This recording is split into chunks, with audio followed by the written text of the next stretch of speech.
Welcome to the Cincy Postcast. I'm Kevin Wallace, and before we get started with today's episode, I want to tell you about our good friends over at Streetside Brewery, the best place to drown your sorrows after an FC Cincinnati loss. Maybe not that. Streetside Brewery, fantastic brewery over on the east side of Cincinnati. They are doing live music all through the spring and summer. They have awesome special edition beers going on all the time. They do amazing community events. They're always hosting different charity fundraisers and charity events. Absolutely love them. Fantastic members of the community of their neighborhood there. Absolutely love to have them on board. It's a fantastic spot to kick back, relax, have a couple of brewskis on the patio, listen to some live music. Always a great time. Go check them out if you haven't had the chance. You can also pick up some of their beautifully designed cans wherever you're picking up your next beer. So huge thank you to Streetside for sponsoring this episode. Thank you, listener, for checking them out. And on today's episode, we made an ill-advised decision to record immediately after the Inter-Miami game. We all rushed home and yelled at each other for an hour. It's fun. I think you're going to have fun with this. Are you mad about that game? Get in line, okay? Are you able to see a silver lining? Oh, you are standing on an island with me and maybe nobody else, okay? But it's a good conversation. It's a lively conversation, okay? I think we're all still friends afterwards, but enjoy the conversation. We also, in part two, we look ahead to this weekend. Can you believe it? This team won't stop playing games.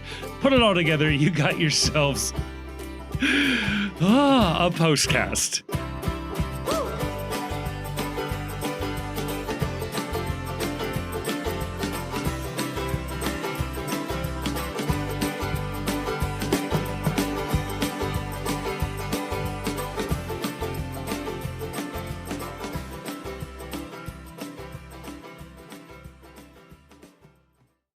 Joining us to talk about all of that and more are three gentlemen who just watched the Inter-Miami FC Cincinnati match.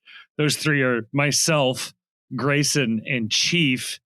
And FC Cincinnati goes down 5-3. No, joining us to talk about another gutless performance by FC Cincinnati. Another performance where before this match, where players talked about the feeling they had losing to this team in the playoffs last year. And getting dog walked in the playoffs last year. And once again, another instance where this team could choose to do something about it, to back up that talk about how bad that feeling was and do something about it. And the response was an absolutely gutless performance by the defense, conceding 5 goals, and once again playing like they were in the presence of a human god on the field and refusing to treat Leo Messi like the person he is, a mortal, an old man, and do anything about it. And they got their lunch money taken by this team again. This is what? I've lost count. How many times this team has conceded 5 goals or more this year? Again, this is a team. No. You shouldn't worry about that. Oh, really? I shouldn't worry about the fact that nobody in or around the team is worried about the amount of goals they've scored. They've allowed this year. There's honestly allowing 4 goals, allowing 5 goals, allowing 6 goals. It's got nothing to do with anything. No. It's a pure accident. It's an accident.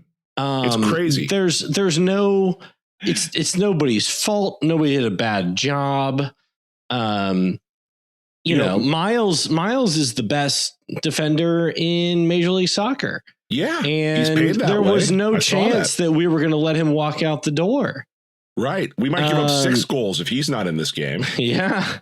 So, I don't think it's fair. I honestly think it's not fair to mention how many goals they let up. I'm sorry. I shouldn't mention It's that. not. It's not fair. It's not we should fair. also point out that they actually only scored How 4 many goals. How many goals have you scored in Major League Soccer? I don't know. More than Ayub Jabari, I think. No, he got one this year already, so he's got one. All right, one less than Ayub Jabari. One less than Ayub Jabari. Yeah, no, I should clarify my statement here. Hold on. They only gave up 4 goals because, in true FC Cincinnati fashion, the kid everybody's been singing the praises about all year runs into his own goalkeeper, and Roman, who, again, I'm not going to just criticize the back line on this. The man who played timid all game and had a horror show of a game, Roman Celentano, couldn't hold on to a soccer ball, which seems to be his only job, is holding on to soccer balls. Yeah, I'm not. I understand that happened. I'm not willing to put that on Andre. I mean, he literally ran into Roman Celentano and forced him to drop a soccer ball. Based on what you just said, you have to. You cannot let any of them off the hook. No, and it is Roman's fault and it's Andre's fault. Yeah, that's true. It is. I don't want to put anyone off the hook. Right. He's a 17-year-old. But Andre is making $88,000. Yeah. I didn't make $88,000 as a 17-year-old. Somebody making, I think, 3rd or 4th most goals in Major League Soccer had probably the prettiest of, 3rd or 4th most among center backs in Major League Soccer, had maybe the prettiest assist I've ever seen. Yeah, that's tough. That's tough. That is functionally an own goal. Yeah. How about this too? How about this? Just 5 goals, 4, we scored. We gave them 1 for free by running into our own guy. But again, that's a defensive minded team that we have here. And again, I agree with Grayson. It's not fair. That was not the first one we gave them for free that night. It's not fair to point out that Miles Robinson is the top paid center back in MLS. It's not fair to point out that Matt Miazga is the 5th highest paid center back in MLS. It's not fair to point out that Teenage Chidebi is the 13th highest paid center back in MLS. It's not fair to point out that defensive midfielder Obina Wobodo is the highest non-designated player paid defensive midfielder in MLS. This team spends so much money on defensive players that it is inexcusable to give up 5 goals a game routinely. And they give up this many goals routinely this year. And I'm sorry, I am told by the roster profile and the MLS salary dump that this team is investing heavily in defense. Well, this may as well be fucking Enron stock because it's not providing any returns and it feels like they're just getting ripped off by all these contracts. Yeah, to make the heavily demanded Broadway world reference here. Yes. Watching this team feels like watching the musical 6. Okay. Where I hate 5. it. I hate it the entire time I'm watching it. And yet people who are paid to have opinions on this stuff tell me it's good. And I'm like, I guess other people are having a good time with this, but I don't get it. I, just for the record, clearly have a different take on this game than you two. I would love. No, okay. Before we get into Kevin's take, I think something that we need to address right away. Okay. Is the starting center backs. Yes. Because it turns out that, obviously Hadebe was not available today. Yeah, he's injured. So that was a positive. And but they chose to go starting with Miles, Matt, and Kyle Smith. Okay. Yes. And apparently after the fact, we learned that Miles and Matt were on minutes restrictions. Yes. What? Why? Why do you go? First of all, they weren't that good. Miles together. Robinson was good this game. Was he?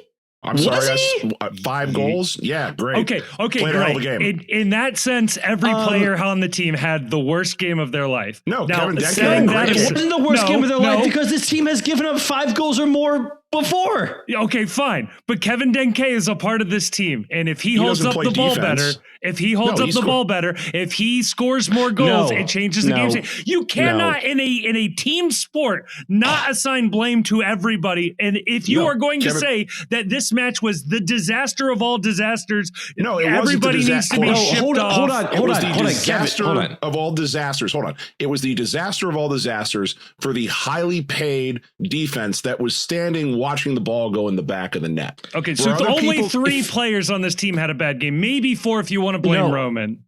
No, hold on. Yeah, A lot of I players- would a lot argue of- that they a lot were of players so had a bad fucking game. bad that yes. Okay, so But- what should Miles Robinson have done? 40 of 45 accurate passes, most defensive contributions in the game. He's Okay. 1 for 1 successful dribbles, 4 of 7 accurate long balls. He's don't 3 know, for 3 maybe- in ground duels, 1 and 1 in aerial duels. He did I'm gonna let you literally guys have. everything. I'm gonna let you asked. guys have. I'm gonna let you guys have that argument because did none everything of that what was you've asked of said him.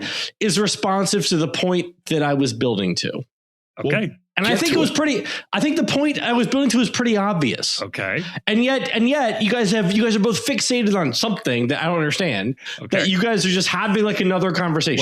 What is your point here? My point is, I don't understand if Miles and Matt are both on minutes restrictions, Yes. and we have like everything that has happened, Yes. and we know what we have with everybody. Why are you starting the 2 of them? And don't know. then coming in and then bringing in to hold a lead, Hagelin, Sharilla, Kyle Smith. Hagelin, Sharilla, not Obi. Kyle Smith. Obi. Obi. Kyle Smith No, started the Kyle game. Smith. Kyle Smith is still in the game. Oh, I mean, Yeah, he wasn't brought in. He was already starting the game, yes, though. but I see Yeah. your point. The back line then becomes yes. Why do you start with? And by the way, and like, there's no good. I think there's no good argument just that like your best 3 to start the game is Miles, Matt, Kyle Smith. It's not. I think it's clearly not your best. And so why are you forcing in guys on minutes restrictions to start the game who aren't your best 3 when you could bring them in later when they're fresh and the other guys are weak? Yeah. And you What could is use going on? game Like, state. what is that? What is that? That is terrible. And ultimately, the point I wanted to get to, which is this team, at the end of the day, has a Matt Miazga problem. He is the problem. He cannot anchor the back line. He cannot be the center back. He can't be on the team after July. I'm sorry. Yeah. He can't be on the team. He's not good anymore enough for this team. after Like, July. Everybody yell. else on Not to this yell. team essentially did their job tonight as best they could. Granted, Miami is a tough team. They score lots of goals against. They're not. They They're are. Not. They They're are. not. I'm sorry. Did they not just get the shit kicked out of them 2 weeks ago and give up in Orlando? In Orlando. Sure. Did I miss that? Did that game? I hallucinate that game? Then fine. Then you have to accept that we are an objectively worse team, and that That's this very is clear. then That's this very is clear. Then what are we We're upset bad. about? This is the outcome that should have happened. We are bad because we are choosing to be bad. We're mad that we're bad. We shouldn't be we are bad. choosing to be bad. You know why? You know why, Kevin? We're bad. It's because we have a designated player playing at center back and is giving up 5 goals. You can give up 5 goals with a homegrown. You can give up 5 goals. I don't think Kevin, he gave up the if- 5 goals. If you have a designated player center back, he has to play 90 minutes. I agree with that. You He can't be was like, we have a injured. designated player center back who is good for 60 minutes and then we give up 4 goals when he leaves. So That's a bad player and a bad signing. So It's a we've bad you are contract. stupid. You are stupid for doing that. we have already acknowledged that 2 of the goals essentially are not on the overall defensive play. Yes, I would it say. is. The defensive players. What did caused Miles them. Robinson do on the last goal? The own The goal. fifth- of the what did fifth- Miles Robinson do wrong on Roman Celentano being the headed fifth by his highest own paid player. defender in the entire league. When Matt Miazga gave up passes the first ball to goal. Messi, what was Miles Robinson supposed to do? I just want to know what he did wrong there. But this is part and No. parcel. What did Miles Robinson do wrong on the first goal? No, because nobody's mad at Miles Robinson. I am. One of the three of us are. Nobody's mad at Miles Robinson. No, People I are am. mad at the process that leads to Miles Robinson being a designated player. That's an entirely separate And the conversation same outside of process this that game. leads to Miles Robinson being designated player leads to Matt Miazga being the fifth highest paid defender in the entire Major League Soccer when he hasn't been good for 2 years and pulled himself out of the 2023 playoffs. And I'm sorry, has probably been a net negative on the team through his entire term. Matt Miazga's option did not need to be picked up. Because he was really good. He was really, really good in 2023 that led to the Shield, and he was really, really good in 2022 after they got him. Yeah, he was good in 2022. They didn't win shit. He was good in 2023. He pulled them out. He pulled them out of the MLS Cup playoffs on his own. No, he got some help on that one. Through his own decisions, he pulled the team out of the playoffs. Our official position as a podcast is the refs fucked him on that. That's like we've already staked our ground on that. Yeah, but he also did things. He didn't do anything. Matt Miazga did nothing wrong. We've established that in the postcast lore. You can't go back on that now just because it's convenient to your current argument. And for 24, 25, 26, he has been nothing but an anchor on the roster. I will not speak ill of Matt Miazga as a player. They would have won a double in 23, but for his decisions. But for the pro decisions, not his decisions, the PRO's decision, and the PSRA's labor dispute. He let them make a decision. This is part of the show Bible. He started this game, and nobody, including you, Chief, thought he should have started this game. And that bore itself out pretty quickly that he should not have been in this game. There's no version. The guy I thought that should have been starting in his place also gave up an own goal. So, it's what do I know about anything? It happens. It happens. It happens a lot to us. Here's the thing. If you're going to examine how this team played and whether or not it has a defensive problem, you can't look at two freak plays as symptoms of systemic issues. But you look at the fact that the team has given up 32 goals. Here's the thing. 12 games. So last year, we saw the results, which was the team finished second in the table, and we all knew that the underlying performance didn't back that up, despite the results. So yes, 5 goals happened, but I think the result, the process that got us there, is not that the overall structure of the team is terrible. I'm sorry. Did I not see? Them have absolutely no problems crossing the ball into the box the entire game because no one plays defense out wide. Did I not see the entire our team also do them? We outpassed them. We damn near we were equals, if not better. The offense isn't the issue. Demke had a hell of a game.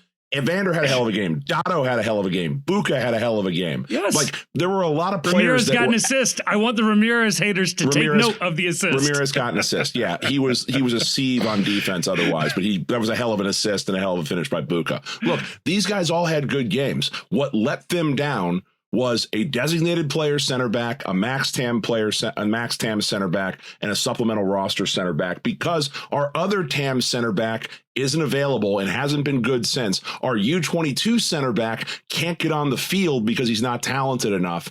And our highly paid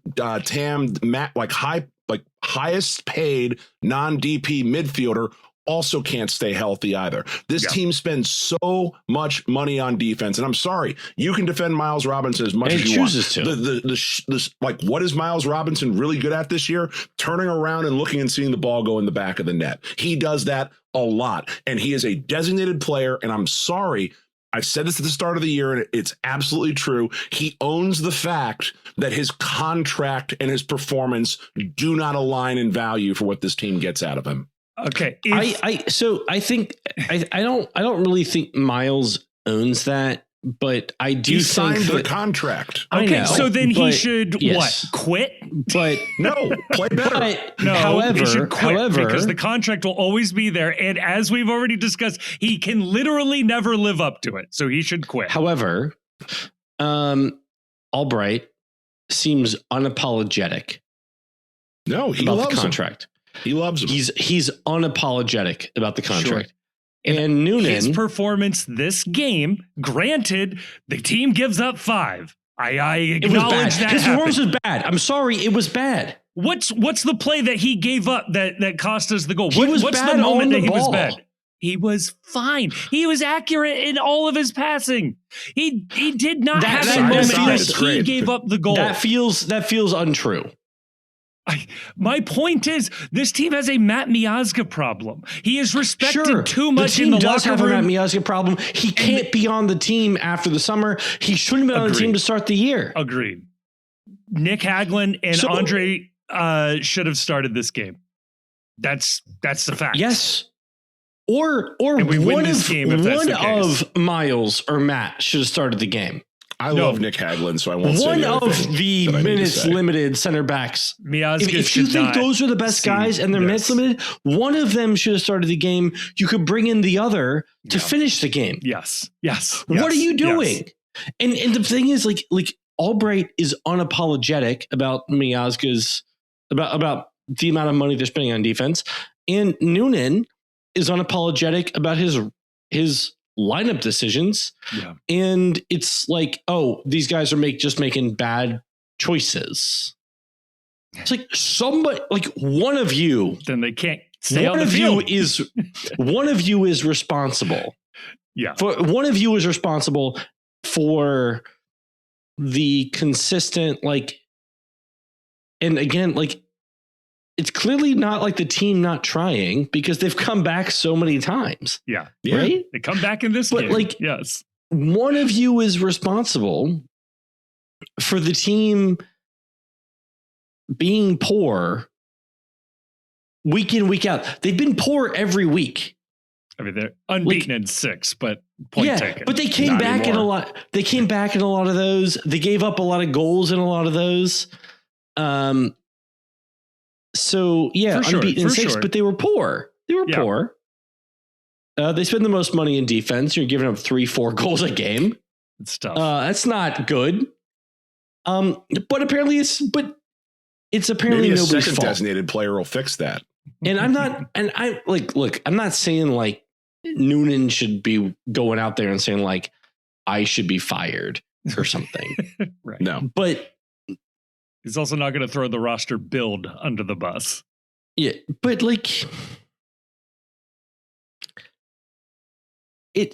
somebody's not doing a good job, and have a better explanation. Yeah. Than we're making bad decisions. How about this? How about this, Kevin? You want to defend this? Go ahead and defend this. All right. Who is the worst team in MLS right now? Sporting Kansas City. And we've talked on the World's Gam, and it's been mentioned that they beat Galaxy today. Sure. But we've talked that they are on a historically bad pace. Yes. That they may dethrone one of take your pick of FC Cincinnati teams as the worst team in league history, correct? Depends on your metrics. Orlando has a worse defense, but I think they are on track for a terrible points record. Yes. Okay. Do you know that Sporting Kansas City has given up 33 goals this year? The FC has given up 32. That's suboptimal. The worst team in MLS. And you know who I feel bad for? I feel bad for Kevin Denke, because Kevin Denke played his ass off tonight. He was all over the field. He was playing physical. He draws a PK finally. He's playing, he's hustling on defense. This means nothing because a defense that has a max TAM or damn near max TAM defensive mid, a max TAM center back, a designated player center back, and a U22 center back all on the roster can't hold a lead. Yeah. You know who else I feel bad for? I feel bad for Dado Valenzuela. Dado I thought was great today, to be honest. Dado was fantastic. I think his pass sets up the PK that Denke scores. Yes, that's why Denke gives him a big hug. Yeah. All over the field. He's thriving in this deep lying midfielder role. That the effort goes for naught because the defensive line that has a designated player, a max TAM center back, a high TAM center back, a high TAM defensive midfield, and a U22 center back can't hold a lead. I feel bad for Pavel Buka, who looks like a natural at wingback, scores a goal, wingback to wingback connection. Doesn't matter because, again, a highly paid defense anchored by a designated player can't hold a league. I feel bad for Evander. Evander was actually playing defense. I thought I was losing my mind. He was actually hustling on the press. Yeah. He nutmegged like multiple guys, scores an incredible goal, meaningless because a defense anchored by a designated player center back, a max TAM center back, a high TAM center back, a high TAM defensive midfielder, and a U22 center back can't hold a lead. They can't provide any resistance to Leo Messi doing whatever the hell he wants to do. They don't even try to defend. I'm sorry. There is too much talent in this team on offense that is finally starting to click to be let down over and over and over again by this specific position group. And you know who doesn't get a free pass? Is the 17-year-old who runs into his own goalkeeper and gives up an own goal. The entire position group was a horror show, and they have been a horror show all year, and they are on pace to be a historically bad defense in terms of goals allowed. But I agree that no center back should be left off the hook. Okay. It is wild to me to start, given everything that you know about how the season has gone and how teams do or whatever, to start both Matt and Miles on a minutes limit that was apparently 70. It's not a lot. Yeah, sure. But it's enough to like make changes to bring them in. Right. As needed. Right. Like, it's crazy to me to be like, oh yeah, if we start Miles and Matt, we'll be up 4-1. Right. And we can just defend the last like 20 minutes with Sharilla and Hagelin and Kyle Smith. Kyle Smith got cooked bad. I'm not blaming fairness. We did have the lead when they left the game. Sure. Yeah, but not 4-1. Okay, it was 3-2. Granted. Like these are not the center backs you put in to like absorb. Right. We can't absorb. Like the idea that they think that the idea that they thought that you started with the center backs to absorb. The idea that they thought they could absorb and with the center backs to absorb. If you wanted to see how the game went, you start opposite. Opposite. You do Hagelin, Sharilla, Smith, right? Or somewhere in there. They might have been down 6 at the half. Maybe, I don't know. But 30 minutes in, if Miles and Matt are good for 70 minutes, you could put them in at 35 minutes in. Let's see where you're at a half hour in. But let one guy get a weird knock and use that as an excuse to sub him in.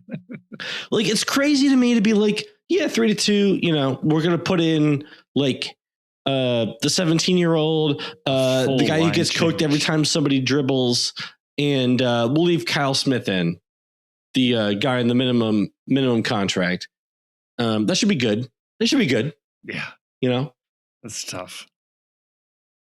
Look, I can't believe you watched this game and was like, yeah, it wasn't so bad. That's insane to me. The way I see it, 2 of those are not on how this team was set up and playing. It is they're entirely on the team. They're entirely how the team was set up. The first goal and the last goal is nothing to do with tactics, nothing to do with how Noonan set up the team. The first goal is entirely on how the team was set up. Matt is cooked. The play is set. Roman and Matt can't be on the team in August. He can't. This is ultimately my point.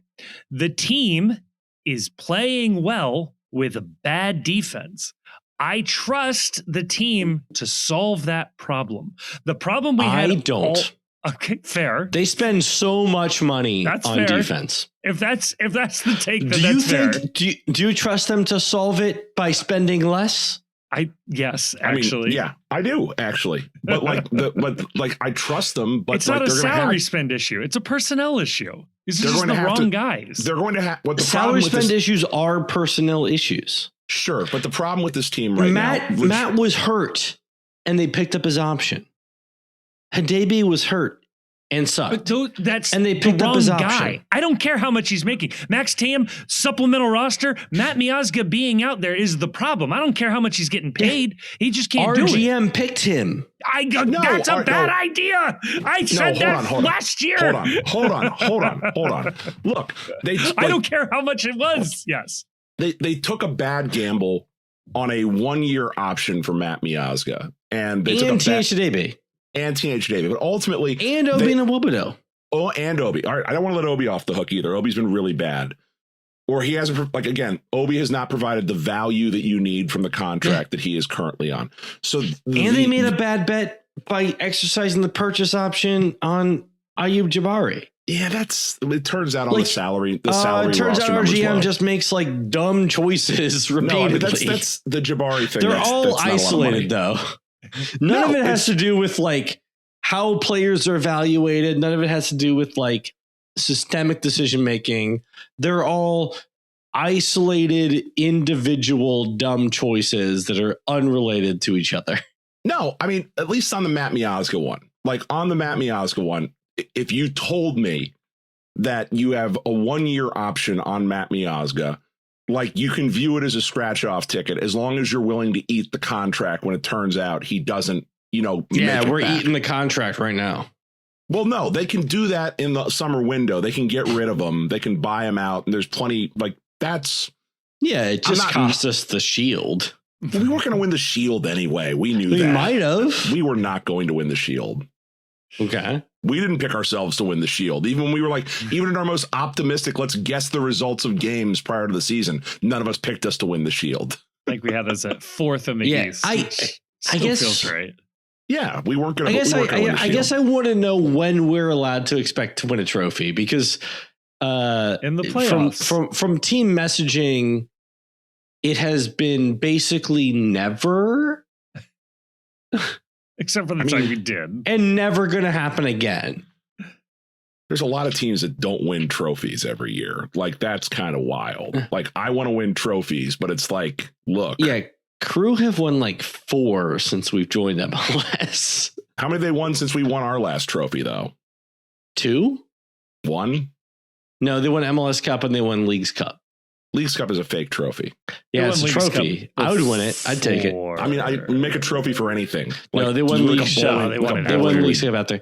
And they made Champions League final, which I would also love to do. Well, they lost. You would be mad if we lost. Yeah, but I would love to make it. Don't suddenly give second place finishes to something, because otherwise we finish second in the Shield, and that counts as a final. You're right. I should be happy we lost 5-1 to T-Grace. You're right. Yeah, you're right. I'm stupid.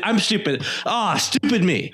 But we won as many Champions League titles. Stupid and wrong. I'm stupid wrong. You and Pat Champions League titles. It's impossible not to lose 5-1 to T-Grace. We've won as many Champions League finals. We should actually thank everybody. This is sad. We should actually be thankful. This is sad that you're giving Columbus Crew credit for this. You're so sad. No, don't get credit for losing a trophy. No, we should actually be grateful. Losing a trophy. We also lost a trophy in Champions League this year. Do we get credit for that? We should be grateful. We should be grateful to the team management that we lost 5-1 to T-Grace. Thank you guys for. So wait, now we do care about close wins. So the second place finish last year is good. I would love to make a final. Okay. You'd be furious if we lost the very final. Narrow but I would love to make one of success that doesn't equal a trophy. I would love to make a final. Yes, me too. That sounds nice. I'd like to win a final. No, you guys are right. We shouldn't even try to make a final. No, I don't. You guys are right. We should be happy to. We should be happy to have a team at all. I'm mad that you're giving Columbus credit. We shouldn't. Yeah, this is awful. We shouldn't want to make a final. We should be happy we lost 5-1 to T-Grace. No, you're happy. You just want to make a final. That's loser talk. I don't want to make a final. I want to win. No, you guys are doing the loser talk. You guys are like losing in the final is the same as losing 5-1 have one to T. Grace. It is. Yes. If you ain't first, you're last. Yes. Everyone knows this. This is the I'm sorry, chief do you win? opinion Do you hang forever. a banner for finishing second? Do you say, "Oh, what a great year! We almost won Champions League. We were runner-up to Pachuca. That was awesome. Let's definitely consider that a trophy." That is so sad. I would love to be mad about losing a final. I'm sorry. Are you going to be out there defending Zach Taylor that, well, he came in second in a Super Bowl? No. Oh, yeah. We can't fire Zach Taylor because he made the Super Bowl and didn't win it. Damn it. That was so exciting. What a great year that was to make the Super Bowl and lose it. I will always tell my kids about the year Joe Burrow made it to the Super Bowl and lost. I would be happier, though, being mad about losing in a final than being mad about losing 5-1 at T. Grace in the round of 16. Yes, Grayson, that's not a controversial opinion. Yes, everybody would. No, apparently it is. Apparently it is. No, it's offensive. Apparently it's fine to apparently it's fine to repeatedly give up 2-goal leads in semifinals, because if you then also lose in a final, it's the same. Hey, that's just club heritage. You started the conversation talking about trophies, and then suddenly you talked about Columbus not winning a trophy, and that's what triggered you. No, I talked about Columbus winning trophies. They won. You brought up their Champions League. They won trophy. MLS Cup. Yes, they've won MLS Cup twice since we've joined MLS, and they won Leagues Cup. Year. Yeah, COVID Cup doesn't count. That's fake cup. I would have taken it. Sure. No, that's a Mickey I Mouse. would have taken an MLS. I would love to win or whatever. You know what?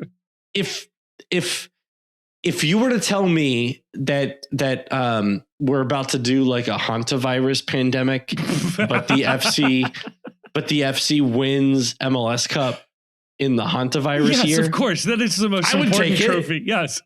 No, I don't want a hantavirus pandemic. Have you seen the death rate on that shit? It is suboptimal. It's nothing to do with me. I'll be fine. I said the same thing in January of 2020. And you were fine. Yeah, we're here. Kinda. Man. I don't get how you defend I'll this. explain my optimism here. And I understand. We're not going to win a trophy this year. The team fucking sucks. Will you let the man talk? I saw the best, most connected this team has ever been from midfield forward. The interplay between Valenzuela and Evander, the wingback play between themselves, Denke hustling his ass off. Mohamed has flashes of just unbelievable world-class skill. It's going to come together. It is so close. We know it's not close. Yes. They put up 3 goals on this Miami team. They look good. The team sucks this year. No, they look good. And they're going to have the exact same result they had the last 2 years, where they're going to lose early in the playoffs. They have a defensive problem that they need to get better defenders on this team. Andre Chirilla has been a nice addition to this team. He can't be a starter. You can absolutely see a world where you send one guy out on loan, you trade another guy in the league, and you buy out another contract, and you make a cash for a bad team's best center back, and all of a sudden we are back in business. This is an incredibly solvable problem. Who is the good center back they've signed since 2023? Andre Chirilla. Chidozie Awazim. He was pretty good. Yeah, they shipped since 2023. Since 2023, Miles Robinson. So you're like the team. You're like the team has a center back problem. Yeah, and they're going to solve it. Yes, but check out the hook as my DJ revolves it. The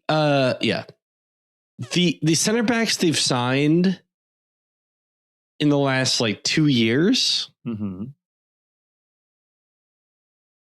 pretty bad. Haven't needed to be starters because they've had Haglund and Miles Robinson, who we admit pretty good, and they've had Matt Miazga. I'm not sure I admit that Miles Robinson is pretty good. Also, okay, then he's a bad center back. That's fine. Picking up Miazga's option in the last year. Yes, that was a bad decision. Seems like it was probably pretty stupid. Yeah, that's rough. It was a rough decision. Same with signing Teenage Debe. Seems like it was pretty dumb. I think signing him made sense. I think re-signing him is the problem. Yeah. Or and then option. Or yeah. Gilberto Flores maybe doesn't need to be on the team anymore either. I think that's not controversial either. I don't mind the signing though. I mean, they tried. It's a U22. Yeah, U22s are lottery tickets. I don't mind the signing, but like, man, it seems like they were all in on that. They liked him, sure. And why? What? Like, I mean, he's a U22. They hit it. If you're hitting it about 50% of your U22s, you're doing well. But it feels like the way they were talking about him, the only what do you expect him to say? We think this guy sucks. Like, no, because he was like, because Albright was saying that like Kenny Arena was like in his office every day. Like, you sign this guy yet? You sign this guy yet? You sign this guy yet? And it feels like the guy up. It feels like when, like that video where the Bengals draft Jermaine Burton. Jerome Burton? Jermaine. You had it right. Jermaine Burton. And Zach Taylor like stands up and is like so pumped and is like high-fiving like everybody in the room. And it's like, why are you doing that? Like, he's there. Like, you have to draft him because nobody wanted him. And then like in retrospect, you look like an asshat. Yeah. Because he never played for the team for the exact reasons that nobody drafted him. Yes. It's different with Flores, and I don't mind the team going out and getting U22s. We criticize them for not signing U22s before. Sure, I'm not going to begin to criticize them for signing U22s. I don't know. Like, they burned an international spot for 2 years on Kenji Mombadem, and we criticized it. And suddenly, looks like it's kind of paid off. Like, I think he's a fine player. It's pretty bad. No. Like, he might be a fine player, but the fact that, like, he's starting over a guy you paid a transfer fee for, that Sometimes sucks. it goes that way. Sometimes it goes that way. You're not going to build it. It shouldn't go that way. Agreed. But there especially is not in this specific stance where the guy you paid a transfer fee for clearly sucked. Fair. But here's the thing. You're never going to find an MLS team where every single maximized dollar is in the starting 11. It's actually a bad way to build. It's a bad way to build a team. And you're not allowing the fact that dudes might get beat out. Like, it is possible over the course of a year, which is a long time, that a younger player or a less heralded player just straight up beats a dude out to his spot. Sure. And this is not the issue. The issue remains and will be until multiple of these players are sent elsewhere. The issue remains that a designated player center back, a max TAM center back, a high TAM center back, a U22 center back, and a near max TAM defensive midfielder are on this roster, and it has given up one fewer goal than Sporting Kansas City. And every one of those players, if that is the result this team is going to get from those players, then they can get that same result with cheaper players. So they damn sure better be able to get better results with different players in the same salary spots. Every one of those players that's the defense.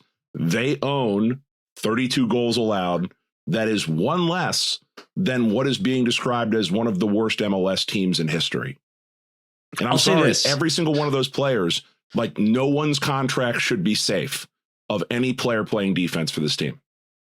I'll add that if the team can't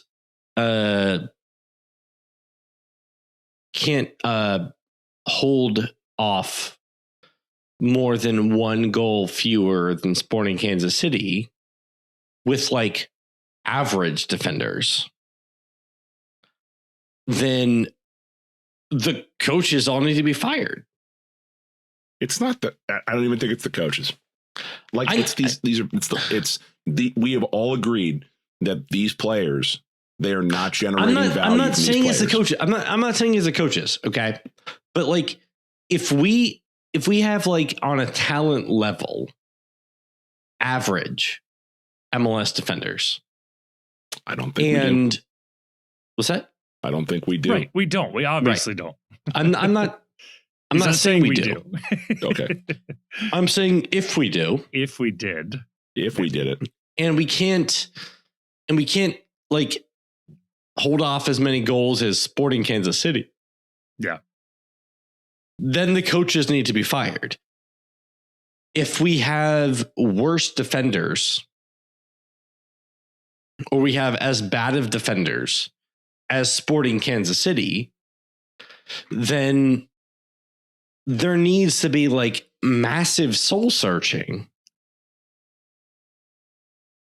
in the front office about what you're doing.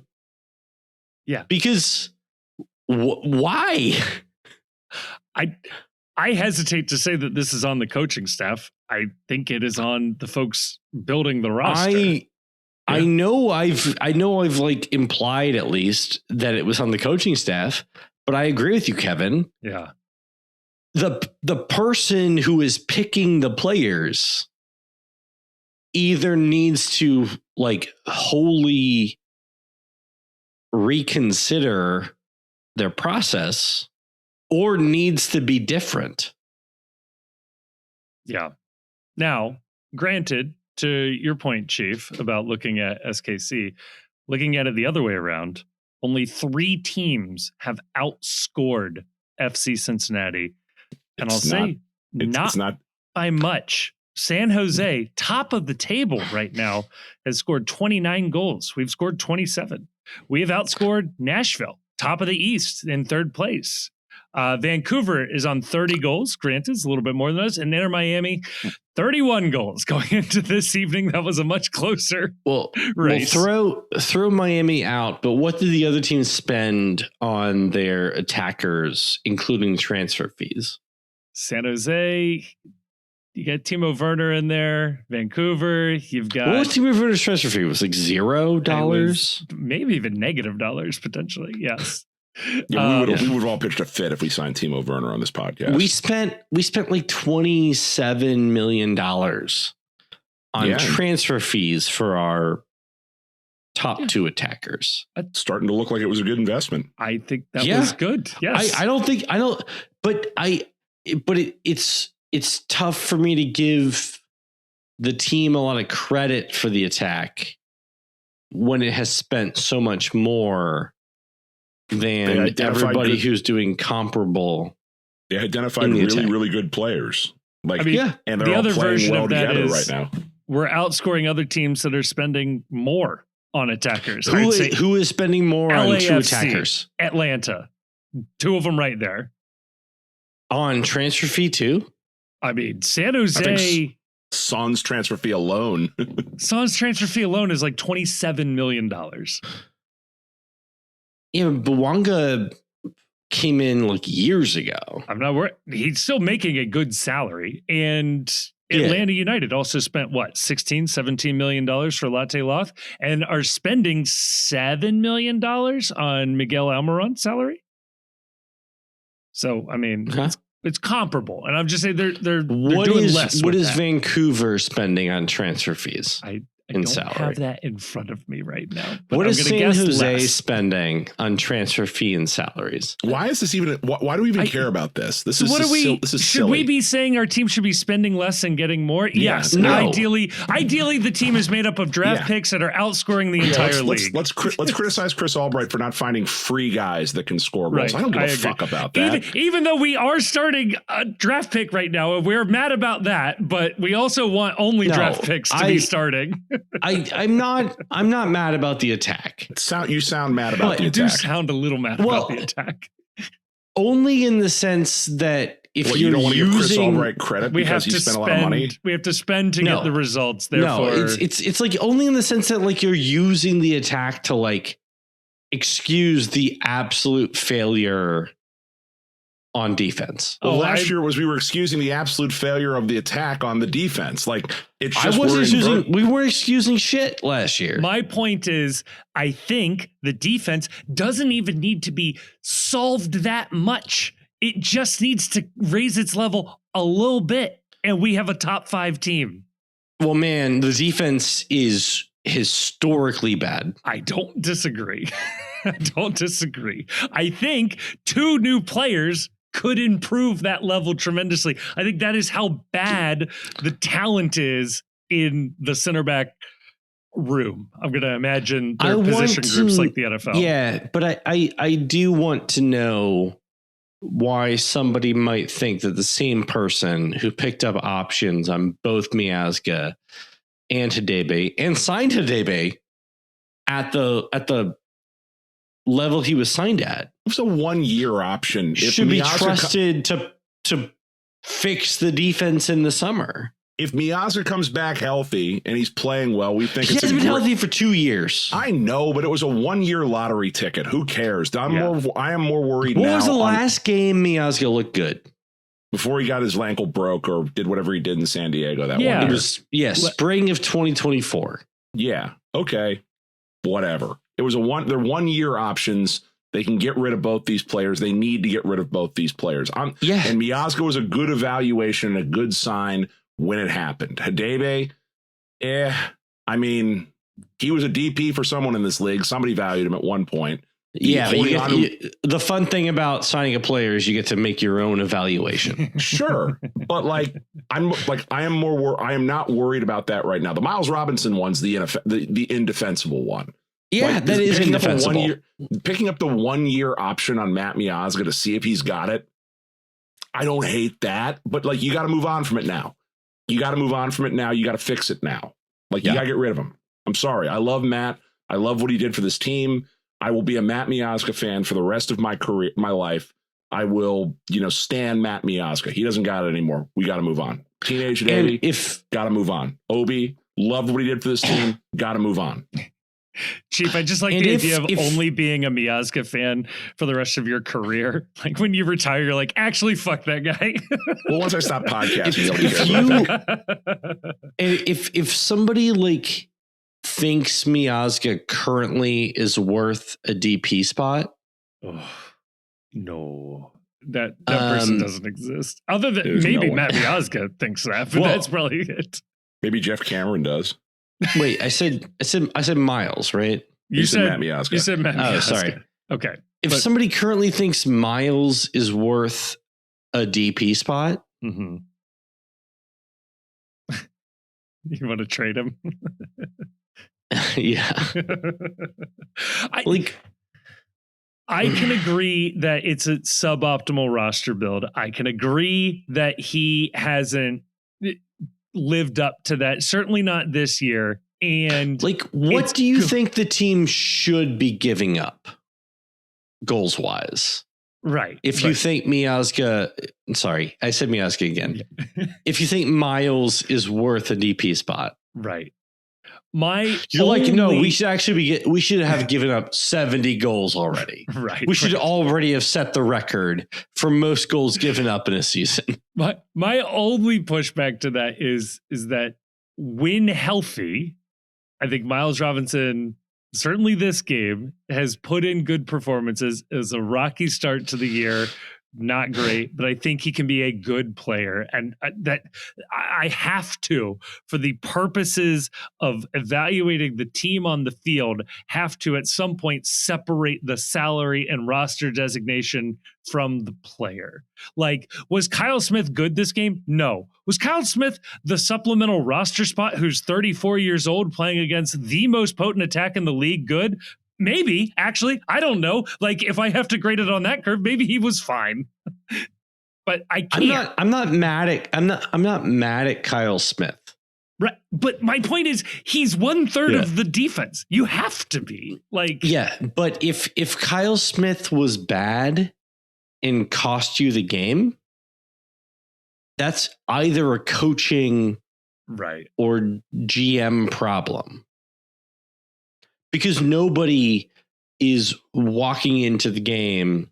Nobody's plan to start the season is like, yes, we're going to start Kyle Smith as one of our 3 center backs. At center back. If that is your plan, you maybe don't need to be picking rosters in MLS anymore. Oh, man. Again, I'm just going to continue to be an optimist just to annoy the piss out of you two.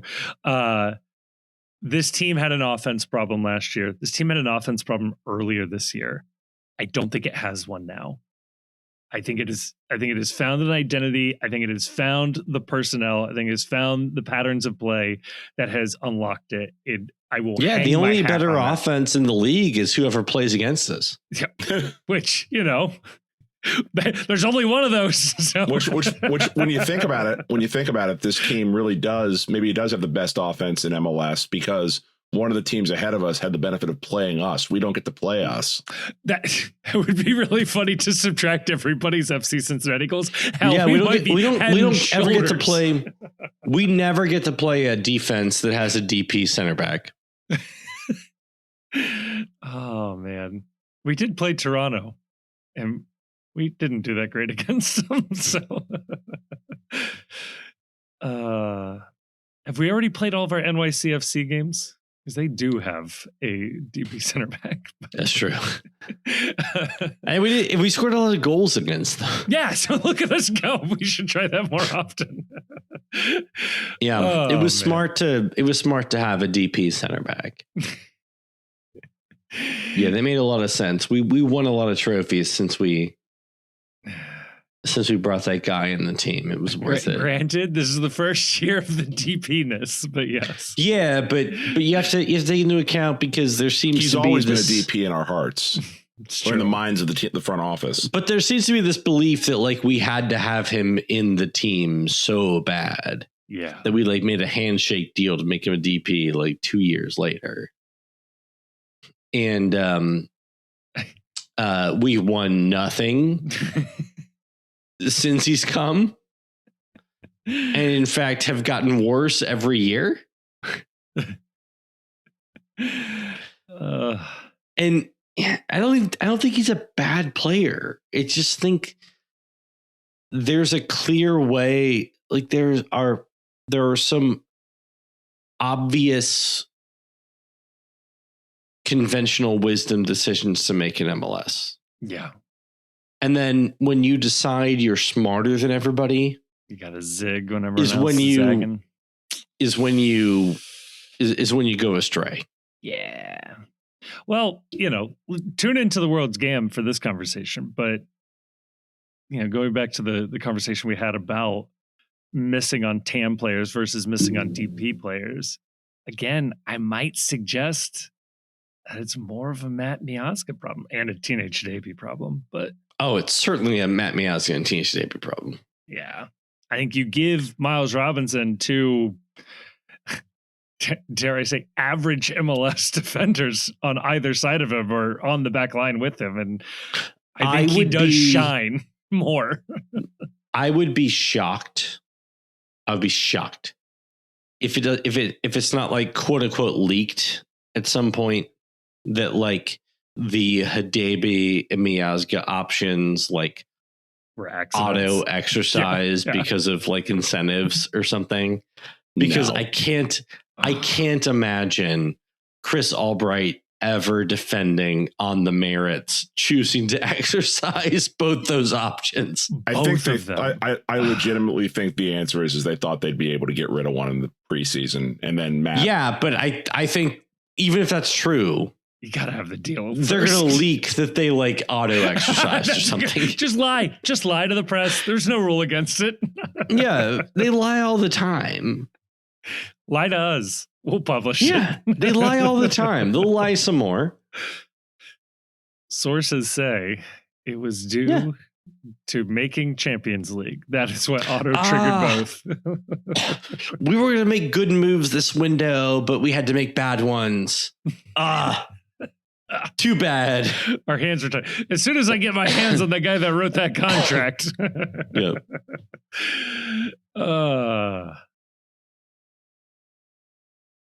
Buka scored a goal. We should preview the other game first and get out of here. We're Let's just mad. do it. Let's get out of here. Let's move on to greener pastures this weekend. We'll do that in part 2. Today's episode of the Cincy Postcast is also brought to you by E&L Roofing. Look, I get it. Hearing the words new roof can cause your stress levels to elevate. But when you need a new roof, the folks at E&L Roofing can help make that process easier. Since 2009, they've been serving the greater Cincinnati area and helping to keep everyone safe, dry, and covered, no matter what life brings you. It's springtime storm season, and it's a great time to get your roof checked out. Me, I had the folks from E&L out at my place recently for some work. Honestly, could not have been happier with the result. Even caused my mother-in-law to say, picked out a nice color on that. You know what? It's a win in my book. Plus, if you need siding and gutter work done, they've got you covered there too. And as a special value for our listeners, mention the Cincy Postcast when scheduling your inspection for up to 20% off a replacement roof, replacement siding, or replacement gutters. You can find them on the web and schedule your free inspection at elroofing.com or L Roofing if you're listening to this on Cinco de Mayo. elroofing.com. E&L Roofing, keeping you covered, even if the back three for FC Cincinnati doesn't always. All right, we are back, and there's another match. They don't let us rest. They don't let us sleep. It's in 2 days by the time you're listening to this. It is at 9:30 p.m. Eastern, so stay up or maybe get a late afternoon nap and then wake back up for this one. It's a late one. San Diego on the road. We spent an entire year being mad at San Diego, and then they spent that entire year laying the groundwork for what was ultimately a good expansion team. This year, they've come back down to earth. We can all point as and predicted laugh. as predicted by us on the World Scam. Yes. We can all point and laugh at them spending $6 million up to $10 million for the services of Chucky Lozano, which they are refusing. That's funny. It's not even clear to me what he's done wrong. They said he was detrimental to the team. He said, hey, I'd really like to play. They said no. They don't appear to even be trying to work out a move for him. There was reporting earlier that San Jose kicked the tires on whether or not they could loan Chucky Lozano in, which I really appreciate. You got to ask, right? Like maybe he could help. They're a weird team still. Anders Dreyer has sort of come back down to earth a little bit. He's still a very good player. Their striker, though, Ingvarsson, pretty good player. Annabelle Godoy still putting in a shift in MLS. He's 36 years old and still a regular starter for them. But yeah, it hasn't quite gone according to plan for them. I say that, Chief, at recording. They are currently beating Austin 5-0. So maybe you should just shut up. They're about to be top of the table when it comes to goals for after this coming weekend. Jeez, Pete's. Yeah, they're at 25 now. My God, give them 7 and they'll be right there. Oh God. Let's just ask the question that is the only question that matters. Who's the back line? I think the rest of the team is pretty well set. Who's the back line? I don't know. Who cares? They're all bad. Yeah, it doesn't matter. You know who it should be? It should be Andre Chirilis, Samuel Guidi, and Kyle Smith, because that's the best we've looked on defense with those three. Yeah. I agree. Yeah. Yeah, that's far and away. We have looked far and away the best. Maybe Miles instead of Kyle Smith. Yeah. I was going to say that, but I didn't want to be that guy. I don't know why. I don't know why. Because Miles makes more money. He had a better game this game. Sure. I know you guys don't want to hear that, but he did. So there's no way. It's impossible to have that opinion. I'm sorry. That he had a better game than Kyle Smith? No, it's impossible to make the opinion that he had like a good game or I was just saying he had a better game than Kyle Smith, which is why you'd start him over him. Yeah, who cares? Well, if you're picking between two guys, that feels like a relevant data point. Yeah. But a more relevant data point is like what starting three hasn't given up 5 goals recently? I think you might be putting Obi on the back line just to mix it up. Yeah. What's Brian Schaefer up to? Is he still on this team? Right. Yeah. Like, He's on loan with the Tampa Bay Rowdies. Hold. Yeah. I've got a little radar here that suggests he's been pretty good. Hang on. Yeah. I mean, they'll start whatever they start. They're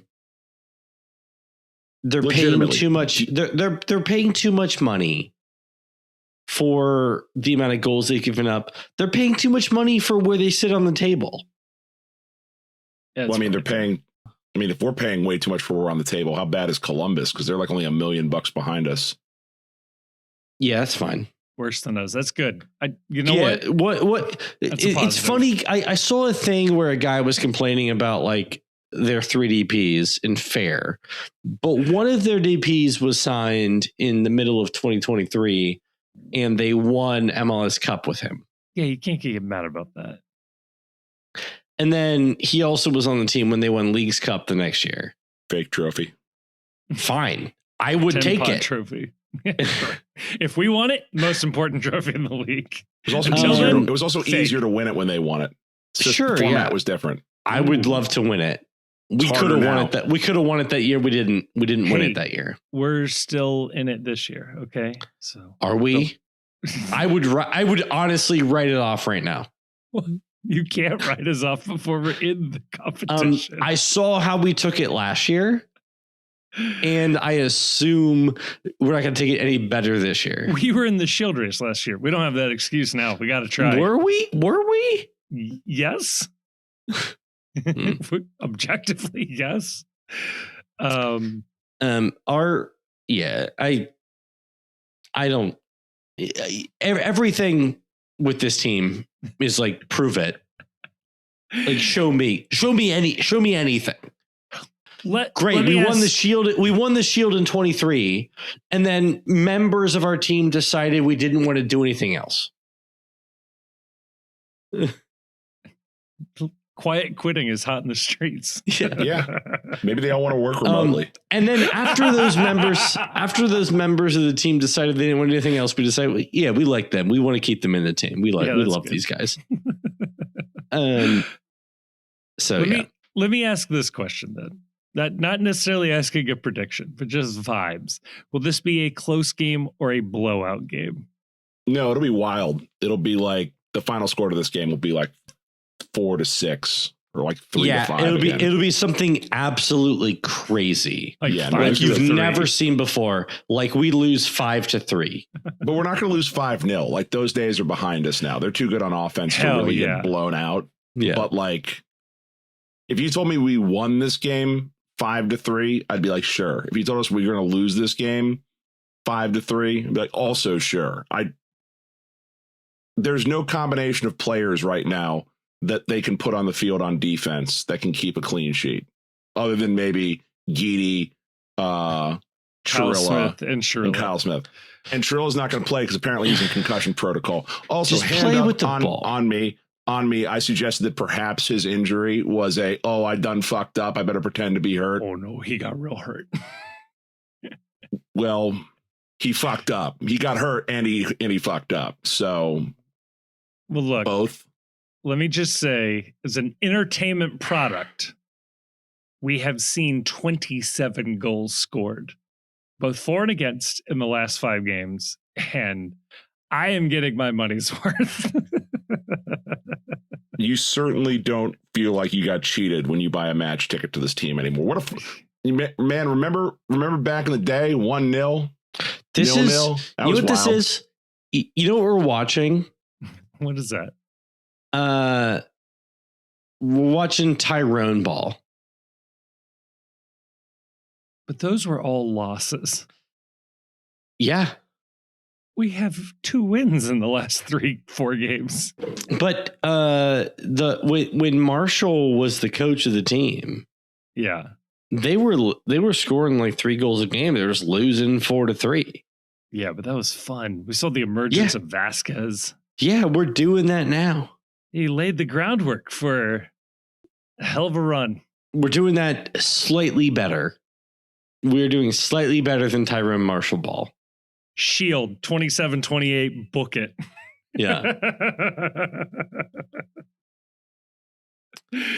Predict this game now so I can go to bed after editing this for an hour. We're gonna lose 2-0. 4-4 draw. 5-2 victory. We come good, baby. Doesn't make any sense. There's no way this team can hold any team in MLS to 2 goals. They're both own goals. There we go. So we score all 7. Yes. All right. Well, fuck Columbus.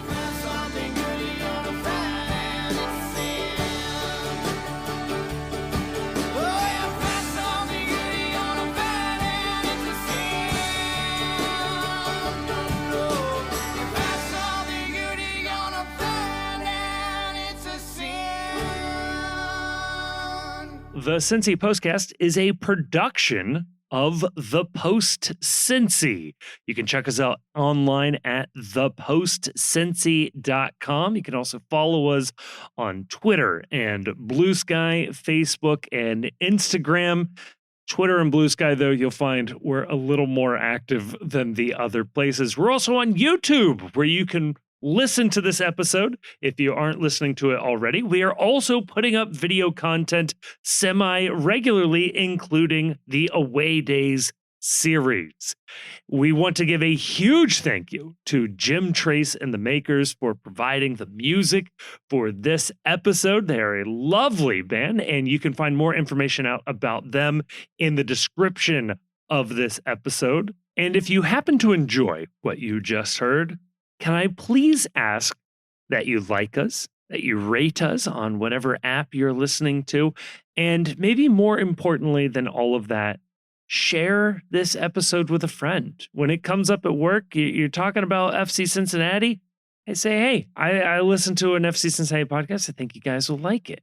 It would really, really help us out. Nothing helps a podcast travel more than a good recommendation from a friend, family member. That would be awesome. When it comes to the sorting algorithms that control our lives, a 5-star review would be much appreciated. Also, leaving a sort of written review weirdly does more than that. That's how the algorithms work. So maybe say a nice or a mean thing, whatever. Just as long as you give us 5 stars, that'll really, really, really help us out. And if you are looking for more MLS content, check out our other podcast, The World's Gam. Again, a link will be in the description of this episode. That is where we touch on league-wide storylines and news, and we talk about other games and a couple other teams in there as well. I think you will enjoy it if you are just dipping your toes into Major League Soccer. A huge thank you to all of our sponsors. A even bigger thank you to all of our patrons over at Patreon. But maybe most importantly, thank you for listening to this episode.